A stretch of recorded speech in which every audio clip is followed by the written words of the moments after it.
Perkenalkan, nama saya Poriaman Sitanggang. Pada kali ini saya membuat podcast tribute saya kepada Pak Pramudia Anantatur yang biasa dipanggil dengan Bung Pramudia Anantatur. Saya akan bercerita tentang bagaimana proses kreatif saya bersama beliau selama rentang waktu dari tahun 1999 sampai sekitar 2006 sebelum beliau wafat. Tapi kalau kita bicara Pramudia Anantatur, kita tidak boleh lupa bahwa cerita besarnya ada di Pulau Buru. Saya beruntung datang ke Pulau Buru pada tahun 2009, kira-kira 3 tahun setelah wafatnya Bung Pram, dan bertemu dengan beberapa tokoh di sana, tokoh Tapol yang memilih tidak kembali ke Jawa, seperti Bapak Diro Utomo.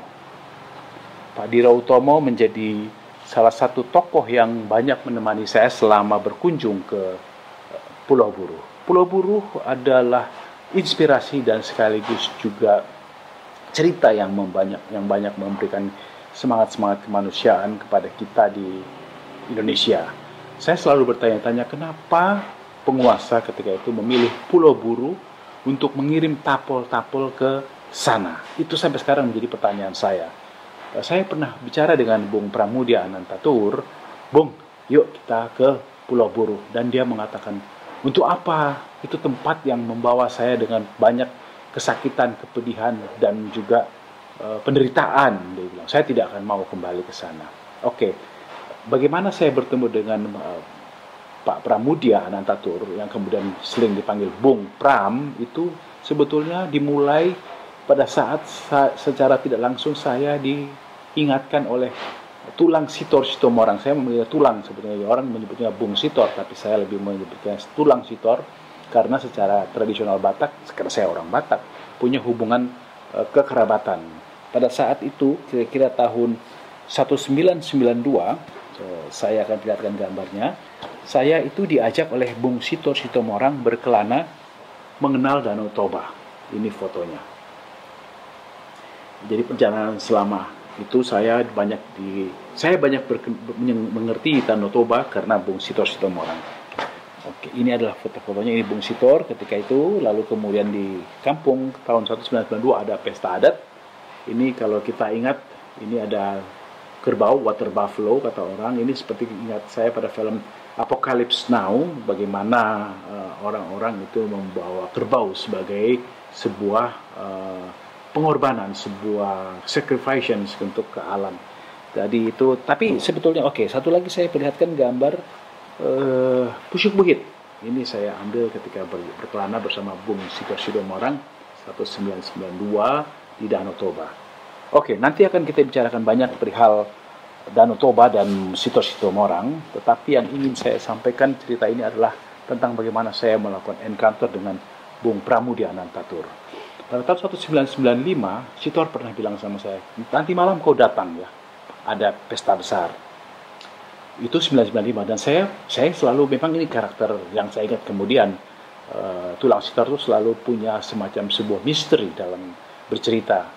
Saya pikir untuk apa ya saya datang, saya juga baru mau punya anak gitu kan, lalu kemudian ya tidak ada yang saya pikirkan yang pentingnya gitu kan.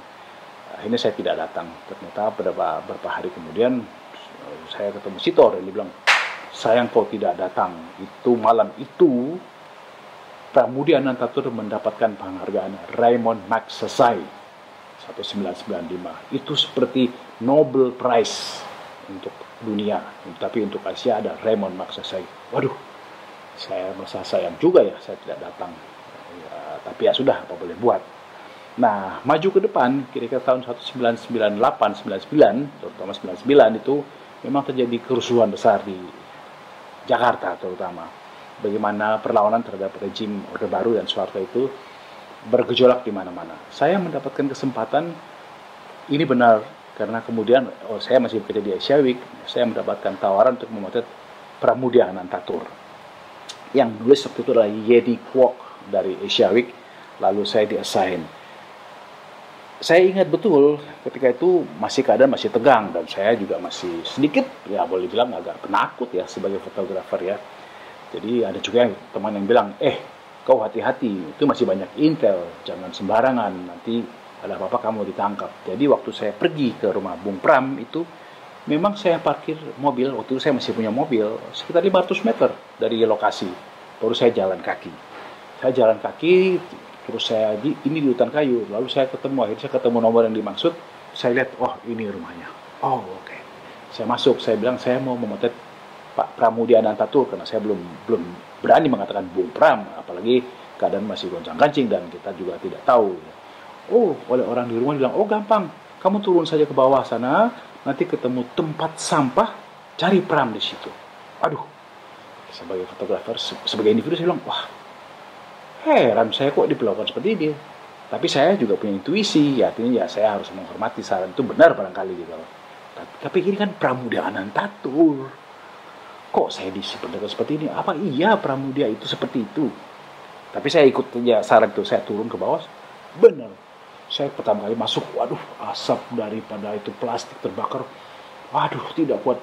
Saya menghirup sambil tidak kuat sekali gitu loh. Terus saya temukan ada orang tua bersarung, berkaos, megang rokok, lagi membakar sampah. Terus saya, wah bener, ini Bung Pramudia Anantatur. Waduh, saya bilang, ini tokoh kita, tokoh nasional, tokoh kemanusiaan melebihi segala tokoh-tokoh nasional. Di tempat sampah saya menemukannya. Lalu saya sampai, saya katakan, Pak, waktu itu masih Pak ya, belum saya katakan, Bung, Pak, saya ingin memotret Bapak untuk kepentingan Asia itu. Oh silahkan, katanya itu. Akhirnya saya menemukan di situ ada satu gubuk. Lalu akhirnya saya minta untuk Pak Pram, Bung Pram duduk di situ dan saya foto. Saya kasih lihat fotonya dari ini technical data sheet-nya. Ini fotonya. Saya menggunakan kamera besar, kamera 120 waktu itu, akan dilihat di sini. Lalu kemudian saya minta Bung Pram, akhirnya saya panggil Bung Pram melihat ke atas, lalu kemudian saya foto. Foto itu menjadi sangat profound sekali menurut saya. Ini salah satu contoh hasilnya. Pramudia Anantatur bersarung, terus kemudian dengan sandal bata, melihat ke saya di sebuah gubuk. Anda bayangkan ini tokoh nasional, tapi difoto dengan sangat-sangat istimewa buat saya, karena dia tidak memperdulikan keadaan, dia apa adanya. Foto-fotonya saya bikin cukup banyak di situ. Ada foto seolah mengingatkan kita tentang Pulau Buru, ya ini Bung Pram dengan ada kawat berduri. Saya lihat Pram cukup akomodatif untuk saya, sehingga dia mau sedikit berpose, meskipun tidak bisa saya katakan jangan rokoknya dilepas, rokoknya mohon dilepas, tapi tidak, saya tetap apa adanya dengan dia. Dan soal rokok ini selalu ada olok-olok, karena Pram itu ternyata mengatakan, saya ini pembayar pajak Bung, saya merokok itu, dan saya bangga gitu. Oke. Ini satu lagi, kemudian dalam beberapa kesempatan saya motret Bung Pram selalu dengan onggokan sampah. Pada tahun 2002, nah ini unik, Pram itu memberi orasi kebudayaan yang waktu itu dipelopori oleh PRD, Partai Rakyat Demokratik PRD gitu ya. Lalu kemudian mereka menuntut supaya Soeharto diadili dan dibawa ke sidang, supaya ada pengadilan terbuka tentang keadaan waktu itu dengan menuntut Soeharto. Oke, saya kembali ke pesan utama saya, bahwa cerita tentang Pramudia itu memang tentang Pulau Buru. Jadi kembali ke Pak Diro Utomo, Pulau Buru adalah pusat dari cerita-cerita Pram yang kemudian, memang sebelumnya beliau sudah menulis, Bung Pram sudah menulis ya, tapi Pulau Buru lah menjadi sumber inspirasi. Nah, buat Anda semua yang mengaku mengenal Pram, kalau Anda belum pernah ke Pulau Buru, kayaknya kurang lengkap cerita kalian.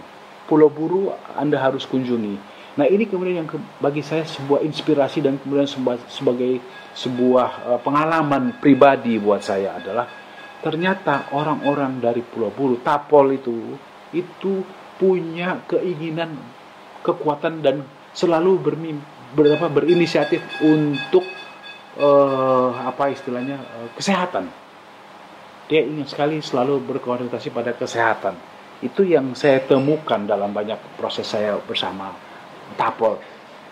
Bukan hanya Bung Pram, tapi kemudian adiknya Bung Pram saya temukan di Blora, itu memang punya obsesi yang baik sekali. Mereka ingin penyembuhan, healing. Jadi mereka itu belajar medical, belajar kesehatan, belajar obat-obatan dengan antusias. Yang paling unik, misalkan yang di Blora, adiknya Bung Pram yang sudah almarhum, sampai membuka semacam sebuah rumah kesehatan yang ternyata memberi dampak kepada masyarakat yang memerlukan pengobatan-pengobatan, dan menurut mereka pengobatan ini sangat murah. Sayang memang ditutup ya karena ada kecemburuan yang lain gitu kan, sehingga akhirnya itu juga ditutup oleh penguasa setempat. Ini kira-kira menjadi satu refleksi bagaimana Pramudia itu dan Pulau Buru itu menjadi kekuatan yang sangat inspirasi. Nah, waktu saya sampai di Pulau Buru, saya pergi ke Pulau Buru itu tahun 2009. Dari Ambon, kita harus naik kapal feri ke Namlea. Saya membayangkan kenapa Pulau Buru menjadi pilihan dari penguasa ketika itu. Dan ketika saya tiba saya juga kaget. Ternyata itu tempatnya sangat-sangat susah. Tidak ada yang tumbuh, apapun tidak ada yang tumbuh di sana.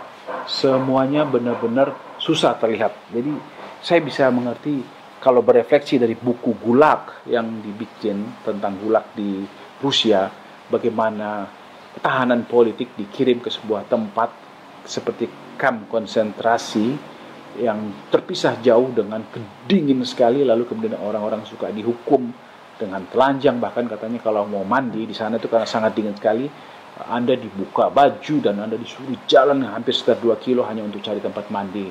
Itu adalah potret bagaimana penderitaan dari tahanan politik. Itu yang mungkin yang harusnya menjadi semacam sebuah komemoratif, karena kita kan mengenang Bung Pram sekarang 100 tahunnya. Nah, oke. Kembali ke Jakarta, ketika itu saya merasa, saya akhirnya ngomong ke Bung Pram setelah proses pekerjaan yang dibuat di Asia. Bung, saya ingin foto Bung. Kemudian, oh silahkan, katanya, saya tidak ada masalah dengan itu.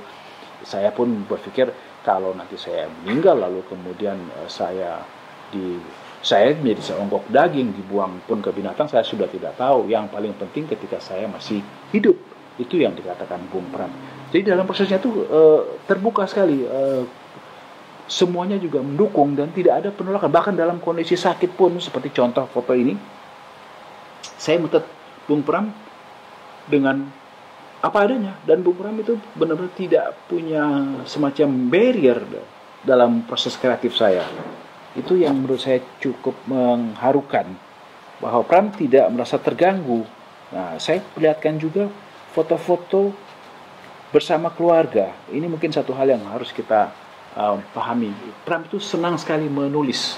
Ini adalah satu foto dia mencatat apapun yang dia temukan, lalu dia catat terus, kemudian nanti akan dia kompilasikan menjadi semacam ensiklopedia. Tapi sebelum sampai ke sana, tentu kita bertanya-tanya bagaimana Pram bekerja ya. Saya ingin memperlihatkan bagaimana keluarga cukup suportif dalam proses kreatif saya. Ini adalah Ibu Maimunah, istri dari Bung Pram. Saya foto dengan sangat elegan. Belum lagi saya juga memotret cucu-cucu Pram yang mungkin sekarang kalau Pram masih hidup, dia punya cicit. Ini adalah foto-foto Pram dengan cucu-cucunya yang sekarang sudah menjadi besar, sudah menjadi berkeluarga. Jadi Bung Pram mestinya sudah punya cicit kalau beliau masih hidup di usia 100 tahun.